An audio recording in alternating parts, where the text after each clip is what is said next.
বড় অসময়ে জন্ম নিলে তুমি। আরো কয়েকটা শতাব্দী আগে জন্ম নিতে পারতে, তাহলে হয়তো বেচারা সক্রেটিসকে দর্শন চর্চার জন্য বিষপানে মরতে হতো না। তোমার সৌন্দর্য দেখলে সক্রেটিস দর্শন চর্চা ছেড়ে দিয়ে নীল নদের পাড়ে আনমনা দাঁড়িয়ে প্রণয় কাব্যের সাধন করত, আর গোপনে চিরকুটে প্রেমবার্তা লিখে পাঠাতো শিষ্য প্লেটোর হাতে। তোমায় দেখলে হয়তো ভিঞ্চি তার বিখ্যাত চিত্রকর্ম মোনালিসা তৈরিই করতো না। তোমার চোখের মাঝে তাকিয়ে সে অন্য জগতে হারিয়ে যেত।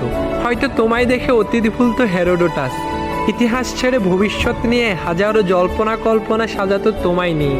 হয়তো তোমার চোখের দিকে তাকিয়ে একে একে 3 করতো ফিথাগোরাস।